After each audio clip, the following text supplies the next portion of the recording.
Là-dessus, merci Thierry. Et tout de suite, je vous propose d'accueillir notre invité de ce soir. Vous ne le connaissez pas, mais son livre, vous allez en entendre parler, il s'appelle Francis Gutleben. Et on l'accueille sur ce plateau.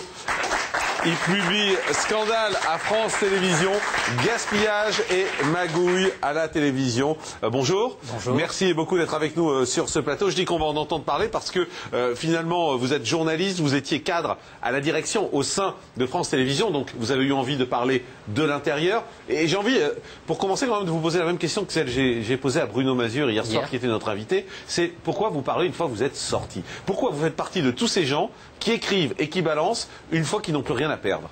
Est-ce que c'est un manque de courage? Non, pas du tout. Je ne crois pas. Au contraire. Déjà, je crois qu'il y a une question de loyauté. Tant qu'on est dans une entreprise et qu'on fait partie de cette entreprise, on accepte les règles de l'entreprise. Ensuite, ma particularité, c'est que dès le début, j'ai manifesté un certain nombre de désaccords avec la direction de France Télévisions, en particulier parce que j'étais directeur des programmes de France 3 Alsace. Je n'ai pas arrêté de souhaiter développer les programmes régionaux et je me suis trouvé un décalage avec la volonté de Patrick de Carolis à ce moment-là. Et donc, quand le décalage a été à un moment donné trop important, j'ai décidé il fallait arrêter l'expérience. Mais quand je disais que ce livre va faire parler, pourquoi il va faire parler? Simplement parce qu'on le sait, le service public, c'est notre argent. Et ce qu'on découvre dans ce livre, en tout cas ce que vous dites, c'est qu'il y a un gaspillage incroyable de notre argent. C'est-à-dire qu'aujourd'hui, quand on entend Patrick de Carolis dire, et après on verra si on est d'accord ou pas avec vous, mais pour l'instant je parle de ce qu'il y a dans le livre, quand on entend Patrick de Carolis dire attention, j'ai pas d'argent, le service public, vous vous dites mais l'argent il jette par les fenêtres en gros.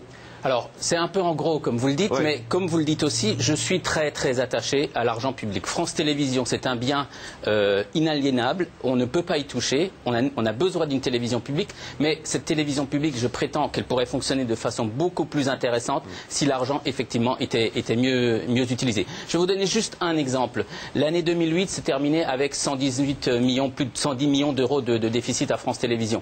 Depuis que cette annonce a été faite, que s'est-il passé? Je vais donner quelques exemples de dépenses. On a investi dans 3 nouveaux décors pour Les Amours, pour Envoyé spécial et pour le magazine de la santé.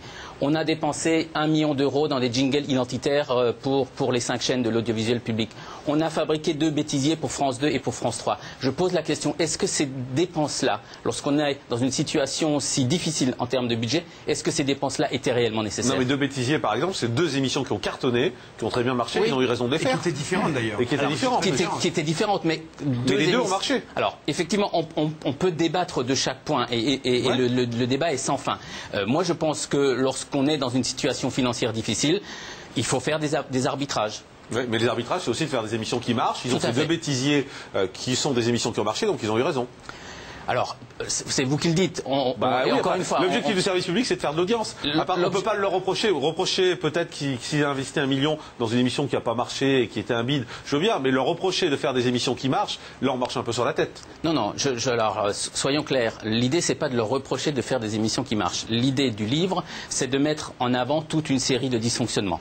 Que ce soit des dysfonctionnements en termes de gestion du personnel, et lorsqu'on voit que les effectifs de France Télévisions ont augmenté, de France 3, pardon, pour être précis, ont augmenté de 43% en l'espace de 10 ans, lorsqu'on voit que les salaires de France 3 ont augmenté de 36% en 10 ans, alors que le coût de la vie a augmenté de 14%, on peut légitimement, là, il y a des points sur lesquels il n'y a pas de débat à avoir pendant 7 ans. Vous allez nous donner d'autres exemples également dans un instant de limousines, par exemple, utilisées par les gens de France Télévisions quand ils se déplacent. On va avoir l'occasion de détailler ça après la pause de pub. Restez avec nous. Le livre s'appelle Scandale à France Télévisions. On va avoir l'occasion d'en reparler dans la deuxième partie de cette émission également. On reviendra sur les propos de Jean-Claude Narcy lors de la cérémonie d'investiture de Barack Obama. Ce midi, la Ligue des droits de l'homme a estimé que le présentateur de la Une avait dérapé. Mais a-t-il vraiment dérapé ou est-ce une forme de censure? On ne peut plus rien dire, on ne peut pas parler. On ouvrira le débat ici sur ce plateau. On est en direct. Vous restez avec nous. À tout de suite.